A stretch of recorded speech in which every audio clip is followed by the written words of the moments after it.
Pourquoi faut-il réduire les déchets? Les déchets, pour toi, c'est magique. Tu sors les poubelles le soir et au petit matin, plus rien. Pourtant, une fois collectés, ce n'est pas si simple de s'en débarrasser sans polluer la nature. En France, chaque habitant produit 354 kg de déchets par an. Et seulement 20% sont recyclés, c'est-à-dire réutilisés pour fabriquer autre chose. Mais alors, que devient le reste des déchets? Il y a deux principales façons de traiter ces déchets, le stockage ou l'incinération. 36% des déchets ramassés sont stockés dans des déchetteries. Généralement, ils sont compactés et enterrés. La décomposition de ces déchets dans le sol est très lente et polluante. Et une fois la décharge pleine, il faut en ouvrir une autre. Ensuite, 30% des déchets sont incinérés, c'est-à-dire brûlés à très haute température.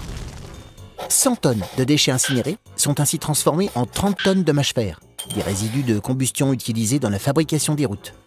L'incinération permet aussi de produire de l'énergie grâce à la chaleur. C'est la valorisation des déchets.